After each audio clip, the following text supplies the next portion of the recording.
The rain fell in a cold, relentless sheet, washing the city in a slurry of neon and shadow. It was the kind of rain that seeped into the bones, a miserable, persistent chill that promised a deeper cold to come. In the narrow throat of an alleyway tucked between a shuttered laundromat and a brick-walled warehouse, a small figure was huddled against the damp concrete. The fabric of her tattered red sweater, a color that should have been defiant, was dark and heavy with water, clinging to her like a second, colder skin. Her name was Reina, and she was 21 years old. The city, which had once felt like a universe of possibilities, had shrunk to the dimensions of this grimy, forgotten space. The rhythmic throb behind her eye was a familiar drumbeat, a painful echo of the impact that had sent her sprawling from her own front door. Her father's roar, thick with whiskey, still rattled in her ears, a sound layered over the sharper, more contemptuous curses of her brother. They had cast her out into the liquid dark, their final act of ownership a series of kicks that had left her ribs screaming in protest. Now, she simply tried to make herself smaller, to conserve the fading warmth in her core as the storm beat down, each drop a tiny hammer against the bruised geography of her body. The world had become a smear of running light and the percussive sound of water striking metal, a symphony of urban indifference. She didn't notice the car at first, a long, black sedan that moved with the silent, predatory grace of a shark gliding through murky water. It stopped at the mouth of the alley, its engine a barely perceptible hum beneath the deluge. A door opened and closed with a solid, expensive thud. A figure emerged, shielded by a wide black umbrella that seemed to absorb the ambient light, creating a perfect circle of deeper night around him. He was tall, dressed in a suit so impeccably tailored it seemed to repel the rain by sheer force of will. His name was Kong Minjun, and the city was not a universe of possibilities to him. It was a chessboard, and he knew the placement of every piece. He was not supposed to be here. This was a detour, an impulse driven by a flicker of movement he had caught in his periphery, a stain of red against the monochrome gloom. His driver, a silent monolith named Mr. Cho, remained in the car, his eyes fixed forward, trained to see nothing his employer did not wish him to see. Minjun walked into the alley, his polished leather shoes navigating the puddles with an unnatural neatness. He stopped several feet from Reina, a silent, imposing silhouette. He saw the tangled mass of her hair, the stark paleness of her knuckles where she clutched the sweater, the tremor that racked her frame. He saw the dark, ugly bruise blooming on her cheekbone, a violent marring of her skin. He felt nothing, or rather, he felt the familiar, cold stillness that preceded a decision. Pity was a useless emotion. Interest, however, was a tool. And something about the scene, the abject misery, the defiant splash of red, the sheer injustice of it, had sparked his interest. He stood there for a long moment, the rain drumming on his umbrella, a metronome counting down to a choice. He could turn and walk away, leaving her to the mercies of the storm and the city. Or he could intervene. The pieces on the board were already moving in his mind. Minjun lowered the umbrella slightly, allowing the dim light from the street to catch the sharp angles of his face. His expression was unreadable, a mask of calm neutrality that gave nothing away. Reina flinched when his shadow fell over her, her head snapping up. Her eyes, wide and luminous with a mixture of fear and exhaustion, fixed on him. She saw not a savior, but another threat, larger and more unpredictable than the ones she had just escaped. Men in suits who appeared in dark alleys at midnight were never the beginning of a good story. She tried to press herself further into the wall, a futile gesture that only sent a fresh wave of pain through her ribs. He did not speak. Instead, he made a small, deliberate gesture with his free hand, a subtle beckoning motion. It was not a command, but an invitation, freighted with an authority that was absolute. The silence stretched, broken only by the sound of the rain. It was a negotiation conducted without words. Her desperation was a tangible thing in the air between them, a scent of damp wool and fear. His power was just as palpable, an aura of control and immense, contained force. He was waiting for her to understand the offer. It was simple, his world or this one. The car, warm and dry, or the alley, cold and wet. Survival, or the slow, miserable surrender to the elements. For Reina, The choice was no choice at all. The last vestiges of her pride were a luxury she could no longer afford. Every instinct screamed at her to run, to hide, but her body was a traitor, broken and unwilling. And some deeper, more primal part of her recognized that this man, for all his unnerving stillness, was not the same kind of monster she had fled. His was a different species of danger, colder, more precise, and strangely less personal. With a groan that was half pain and half resignation, she began to move. Every muscle protested. Using the rough brick wall for support, she pushed herself into a crouch, then unsteadily to her feet. The world tilted violently, the alley spinning in a nauseating vortex of light and shadow. She swayed, her vision tunneling to a pinpoint of black. Before she could fall, he was there. He had closed the distance in 2 silent strides, his hand gripping her arm just above the elbow. His touch was not gentle, but it was firm and steady, an anchor in the dizzying storm inside her head. He smelled of rain, expensive cologne, and something else, something clean and metallic, like cold steel. He guided her out of the alley, his large umbrella shielding them both from the downpour. The short walk to the car felt like a journey across a continent. The black sedan loomed, a void waiting to swallow her. Mr. Cho, the driver, had already opened the rear door, his face as impassive as his employer's. Min-jun guided her inside, settling her onto the plush leather seat before getting in beside her. The door closed, and the world went silent. The roar of the rain was instantly muted, reduced to a soft, distant patter on the roof. The air inside was warm and dry, a shocking contrast to the biting cold she had endured for what felt like an eternity. The car pulled away from the curb with a smooth, silent surge of power, leaving the alley and its miseries behind. Raina stared out the window, watching the rain-streaked city lights slide past, feeling as if she had just stepped from one reality into another, far more complex and dangerous one. She sat perfectly still, not daring to lean back against the seat, her wet clothes forming a cold puddle around her. Min-jun did not look at her. He stared straight ahead, a statue carved from shadow and discipline, his presence filling the small space with a heavy, unspoken weight. The journey was a silent passage through the city's glittering, rain-slicked arteries. They ascended, leaving the grimy streets behind for the cleaner, more rarefied air of the financial district, where glass towers pierced the bruised belly of the night sky. The sedan finally glided into a private underground garage, the gate closing behind them with a quiet finality that felt like a seal being placed on a tomb or a sanctuary. Min-jun led her to a private elevator, the doors opening with a soft chime to reveal a cabin of polished steel and dark wood. He pressed the button for the penthouse, and they rose in a smooth, silent ascent that made Raina's stomach lurch. She felt utterly displaced, a stray animal brought into a sterile, controlled environment where she did not belong. The doors opened directly into a vast living space. The apartment was a testament to minimalist wealth. Floor-to-ceiling windows revealed a panoramic, godlike view of the sprawling city below, a tapestry of light woven against the black fabric of the storm. The furniture was sparse, modern, and severe, black leather, chrome, and glass.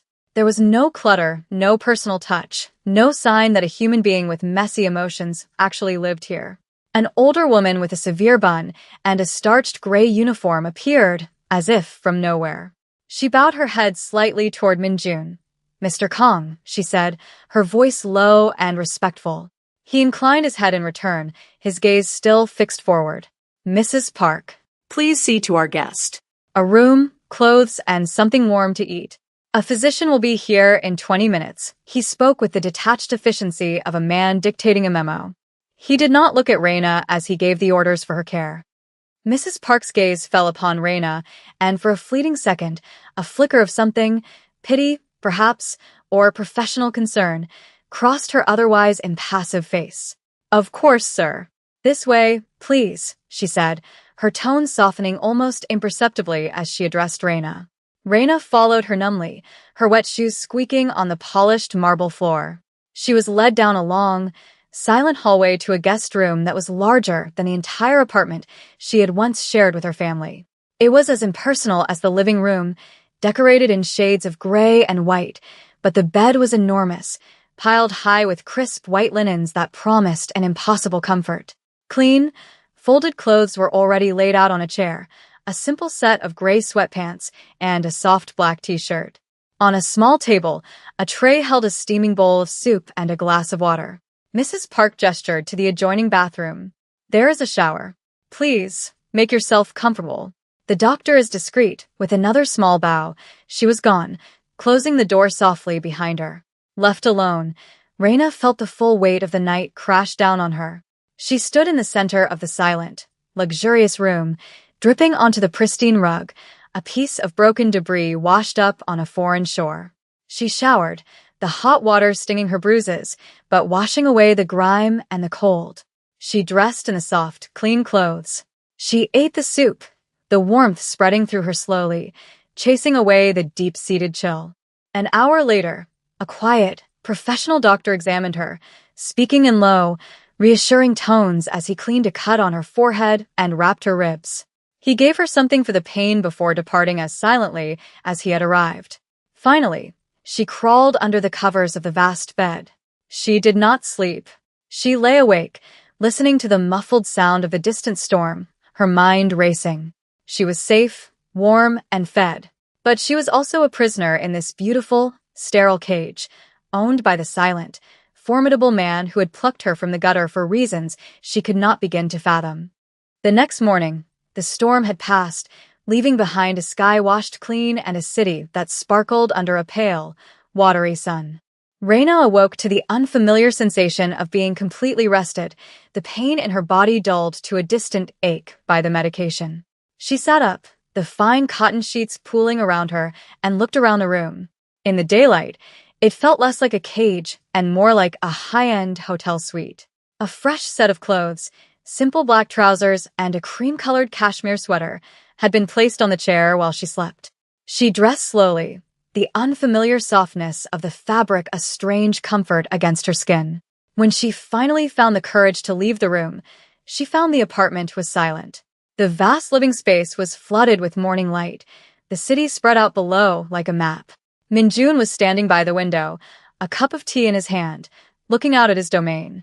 He was dressed not in a suit, but in simple dark trousers and a gray knit shirt that did little to conceal the disciplined strength of his frame. He did not turn as she approached, but she knew he was aware of her every step. "Mrs. Park has left breakfast for you on the island," he said, his voice calm and even. His reflection in the glass was a stern, unmoving portrait. She walked to the large marble island in the center of the kitchen area. A place had been set for her with a plate of fruit, toast, and a small pot of tea. She sat, but did not eat. The silence between them was heavy, a physical presence in the room. He had saved her, sheltered her, and had her wounds tended to. Now came the accounting. He finally turned from the window, his dark eyes fixing on her. There was no warmth in them, only a cool, analytical curiosity. He moved to the island and sat on a stool opposite her, placing his cup down with a soft click. The distance between them felt immense. He observed her for a long moment, taking in the clean clothes, the fading bruise on her cheek, the way she held herself with a tense, guarded stillness. He had 1,000 questions, but he asked only one, his voice low and direct. "Who did that to you?" It was not a question born of sympathy. It was a request for data, a piece of information required to complete a puzzle that had captured his attention. Raina's throat tightened. The words were lodged there, sharp and painful. To say them out loud would be to give them a reality she had always tried to deny, to contain within the four walls of that house. She looked down at her hands, resting on the cold marble. She could lie. She could invent a story about a mugging, a random act of violence by a stranger. It would be easier. It would keep her shielded. But looking at the man opposite her, at the unblinking intensity of his gaze, she knew a lie would be pointless. He would see through it instantly. More than that, a lie felt like a betrayal of the strange, terrifying lifeline he had thrown her. He had not offered pity, and so she would not ask for it. She would give him the truth, raw and ugly. She took a slow, shuddering breath and met his eyes. Her voice was barely a whisper, hoarse with unshed tears and remembered pain. "My father and my brother. They did that." The The words hung in the air, small and sharp and devastating. She watched his face, waiting for the flicker of disgust, of judgment. But it never came. Instead, something else happened. He gave a single, sharp nod, an acknowledgement of the data received. He did not say, "I'm sorry," he did not offer words of comfort. Such platitudes were meaningless. The statement, "My father and my brother did that," was not an appeal for sympathy. It was an indictment. And, in his world, indictments were followed by sentencing. He stood, his movements economical and precise. "Eat," he said. It was not a suggestion. He turned and walked down the hallway toward what she assumed was his office, leaving her alone with the untouched breakfast and the weight of her confession. The moment the door closed behind him, he was already in motion. He picked up a dedicated, encrypted phone from his desk, a device used for only one purpose: issuing directives. He dialed a single number. The man who answered on the first ring was named Jae-wha, his most trusted lieutenant, a man who translated Min-jun's cold intentions into brutally efficient action. "Sir." Jae-wha's voice was flat, professional.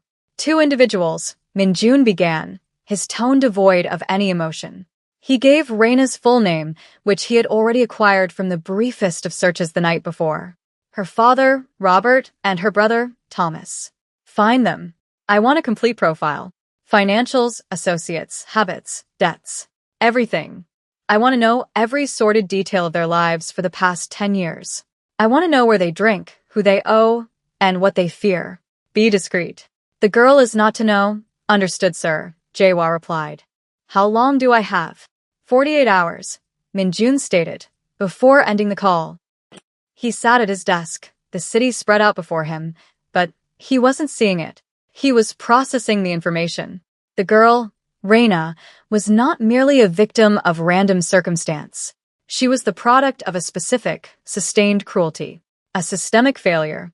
In his rigidly ordered mind, this was an imbalance, a deep crack in the ledger of cause and effect. His intervention in the alley was no longer an impulse. It was now the first step in a calculated equation. He had removed the variable Raina from a toxic environment. The next step was to address the environment itself. His reasons were not altruistic. He was not a hero, and he had no illusions about his own nature. He dealt in power, in control, in the quiet, ruthless application of force to achieve a desired outcome. The father and brother were a nuisance, a piece of ugly, chaotic grit in the otherwise smooth machinery of the world he inhabited. And their actions had, by chance, intersected with his path. That was their mistake. While his men began to quietly dismantle the lives of her abusers on paper, Min-jun maintained his distance from Raina. He created a vacuum of normalcy for her. Mrs. Park continued to provide meals. The apartment remained a silent, secure fortress. He would see her sometimes, a fleeting figure in the long hallway, or sitting by the window, staring down at the city with an expression he couldn't quite decipher. She was like a rare, wounded bird he had brought into his sterile aviary, and he was watching, waiting to see if its wings would heal. He was in no hurry. Time was a weapon he wielded with more skill than any other. And for Robert and Thomas, their time was now running out. In the days that followed, a strange, quiet rhythm established itself in the penthouse. It was a life lived in the spaces between words, in shared silences that were more communicative than any conversation. Raina began to heal, not just physically, but in the deeper, more fractured places inside her. The constant, thrumming anxiety that had been her lifelong companion began to recede, replaced by a tentative calm. The absence of shouting, of slammed doors, of the sour smell of stale beer, was a balm. She found herself observing Min-jun, studying him as if he were a complex piece of art. He was a man of intense discipline.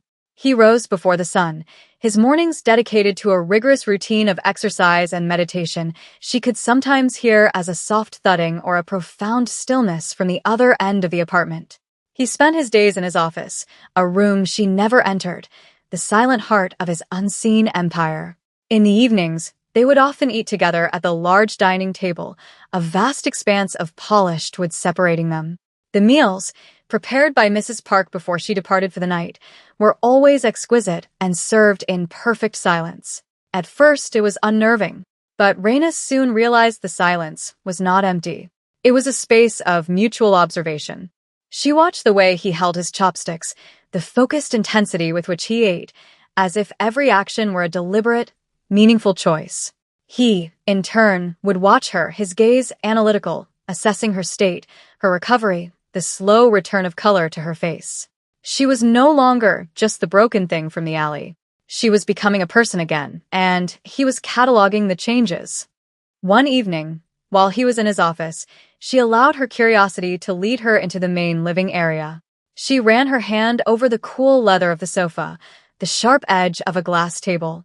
The space was his personality made manifest, controlled, precise, and emotionally barren.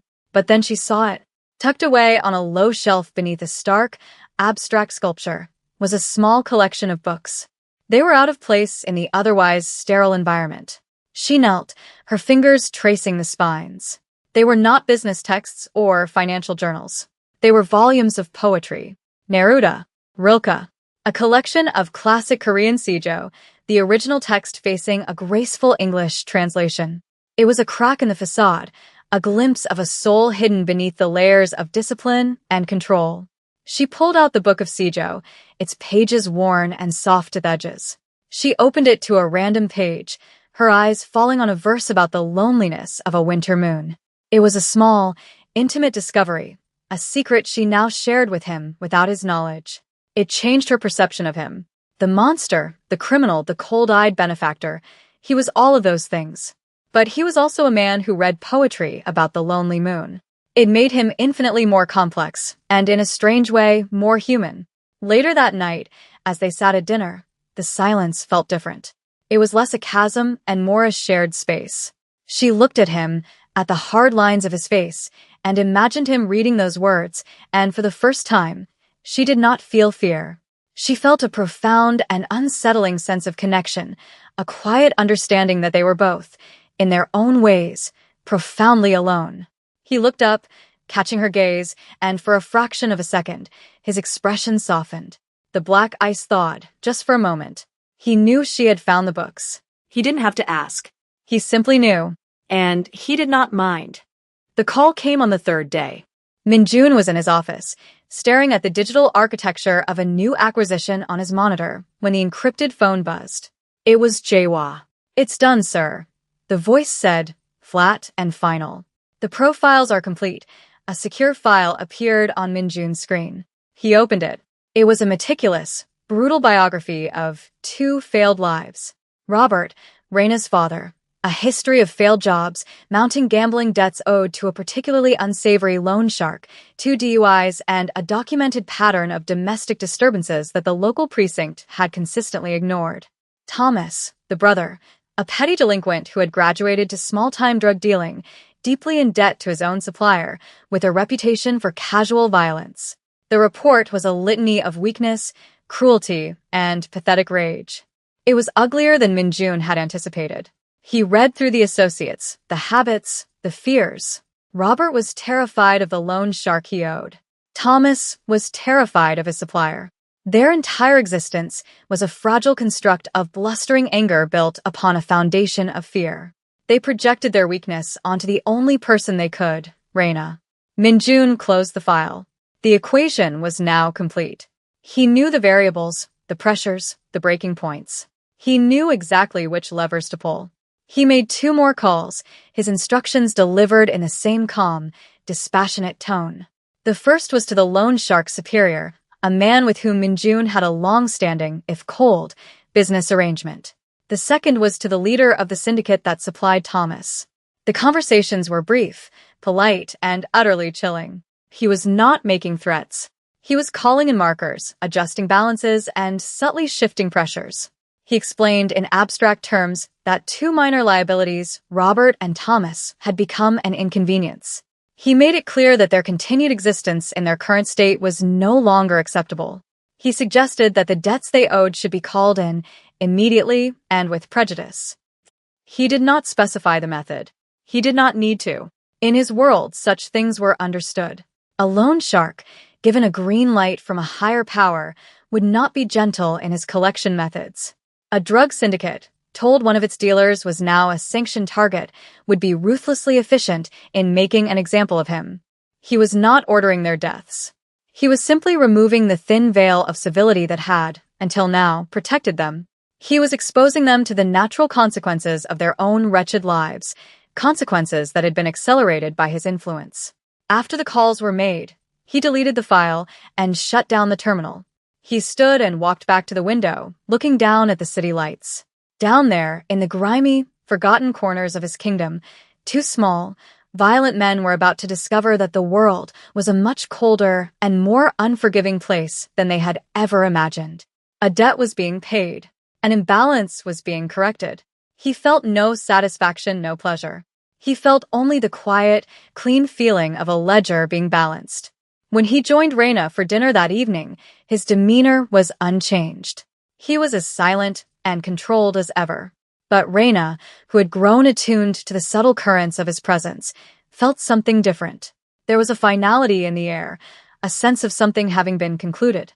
He met her gaze across the table, and she saw it in his eyes, the calm after a distant, silent storm. He said nothing of what he had done. He simply asked, "Is this soup to your liking?" It was his way of closing the chapter, of turning the page. The past had been dealt with. Now, all that mattered was the future.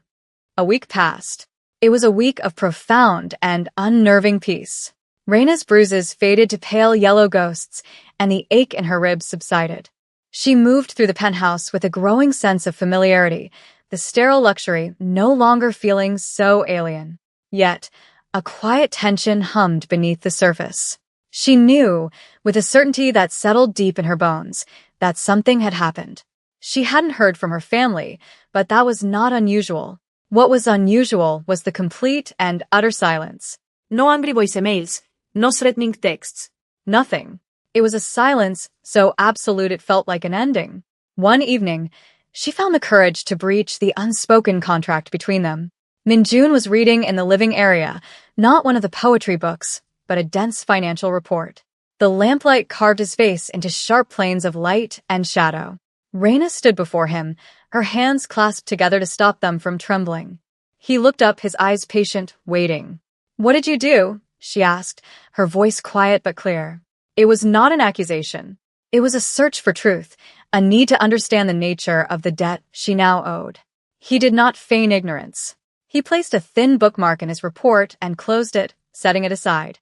He looked at her, truly looked at her, for the first time not as a victim or a project, but as an equal in this strange transaction. "I corrected an imbalance," he said, his voice a low murmur. The words were simple, yet they carried an immense weight. They were both a confession and a deflection.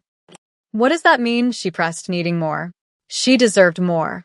He considered her for a moment, deciding what currency of truth she could handle. "Your father's creditors became insistent. As did your brother's business partners," he explained, his language clinical and detached. "They were weak men who built their lives on the fear of others. I simply introduced them to men who are much stronger and much less forgiving.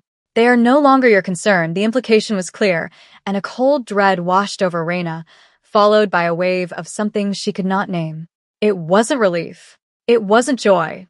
It was a profound and terrible understanding. He had not saved her from her monsters. He had unleashed bigger monsters upon them. She had been living in a cage, and he had not opened the door. He had simply killed the zookeepers. She sank onto the sofa opposite him, the strength leaving her legs. She looked at this man, this calm, disciplined purveyor of violence, and saw the full, terrifying scope of his power. And she saw that he had wielded it for her. "Why?" she whispered. It was the only question left. "Why would you do that for me?" Minjun leaned forward slightly, his dark eyes holding hers. "You showed me your weakness," he said, his voice dropping to an almost intimate level. "But you did not try to hide it. You did not lie. You gave me the truth, even when you were terrified. That is a rare currency. It deserved a return on investment." In that moment, the power dynamic between them shifted irrevocably. She was no longer just the recipient of his charity. She was a catalyst. Her simple, painful honesty had set in motion the gears of his world. She was complicit, bound to him not by gratitude, but by a shared, dark act. He saw her resilience, her quiet strength, and he respected it more than any plea for help. She was no longer a wounded bird. She was a person who understood the cost of things. He let the weight of his explanation settle in the quiet room. He watched her process the information, the conflict warring in her eyes, the horror of his methods against the undeniable fact of her freedom. He had not offered her simple justice.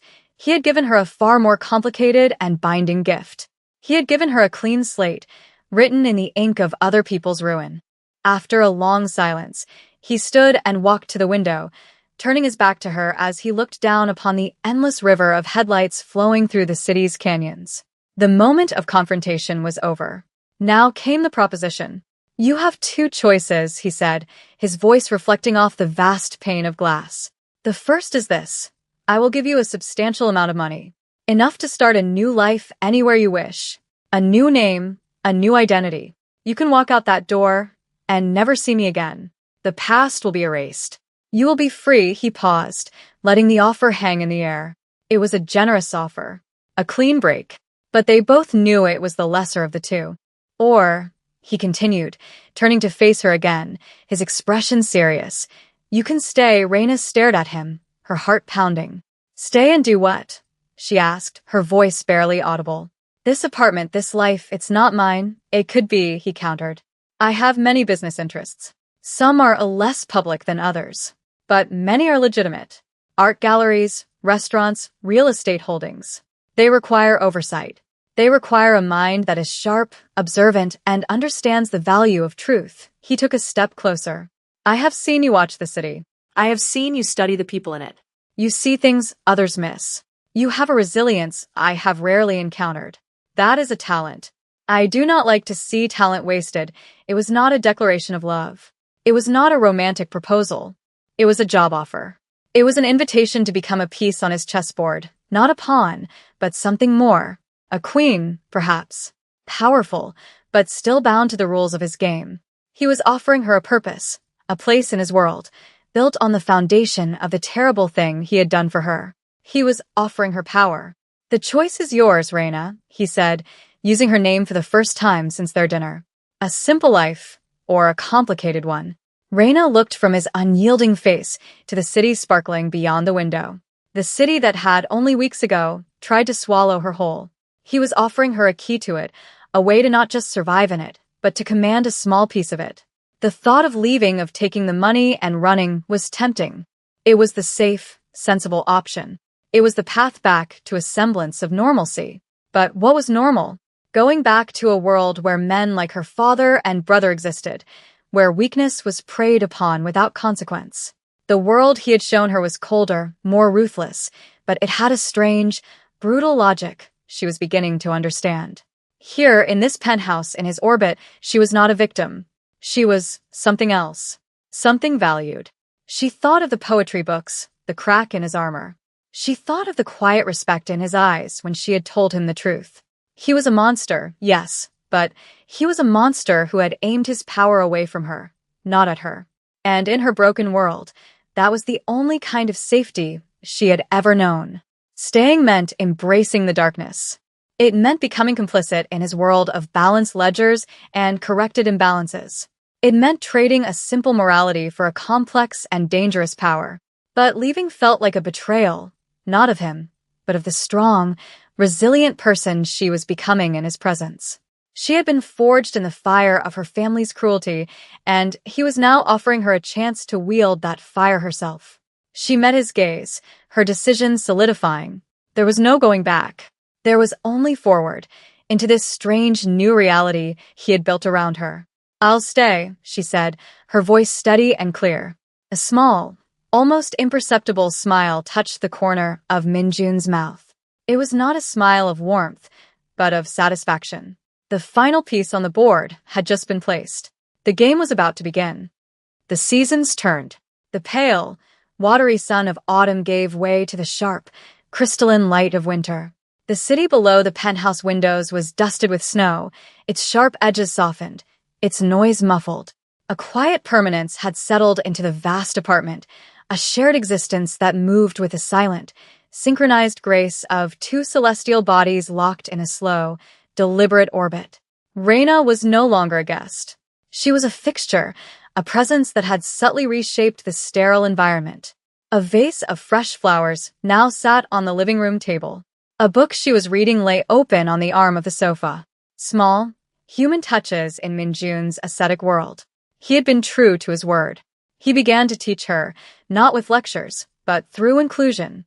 She started by reviewing financial reports for one of his smaller, legitimate restaurants, her sharp eyes picking out discrepancies a seasoned accountant had missed. Minjun had simply nodded, a silent acknowledgement of her talent. Soon, she was managing the accounts for a boutique art gallery he owned in a fashionable district, a place that dealt in beautiful objects and quiet, high-stakes transactions. She learned the language of his world, the nuances of leverage, the importance of information, the art of the unspoken threat. She excelled. Her past had given her a unique ability to read people, to see the desperation or deceit behind their eyes. She was not corrupted by this new power. She simply learned to wield it with the same cool precision as her mentor. Their relationship remained undefined, a space of profound intimacy that existed outside the normal lexicon of love or romance. It was in the way he would leave a file on her desk with a single, underlined passage he wanted her to see. It was in the way she would make him a cup of the specific tea she knew he preferred when he worked late into the night. One evening, they stood together by the window, a rare moment of shared stillness, looking down at the snow-covered city. The world below seemed distant, a diorama of a life they no longer fully inhabited. "Do you ever regret it?" she asked softly, not needing to specify what she meant. He did not turn to look at her. His gaze remained fixed on the horizon. "Regret is a luxury," he said, his voice a low rumble. "It implies that a different choice would have yielded a better outcome." There was no better outcome, she understood. In their world, forged in violence and necessity, there was no room for second thoughts. There was only the cold, hard calculus of survival and advancement. He had saved her, and in doing so, he had bound her to him. She had accepted, and in doing so, she had found not just safety, but a strange and potent sense of self. They were two solitary, damaged souls who had found in each other a mirror, a partner, an anchor in a world that had tried to break them both. The future remained an unwritten page, a landscape of veiled threats and complex maneuvers. But as she stood beside him, the warmth of the apartment a shield against the winter cold, Reina no longer felt afraid. She felt ready. They were a team, a quiet alliance of two, and together, they were strong enough to face whatever storm the city chose to throw at them next. The snow continued to fall, blanketing the world in a pristine, deceptive silence.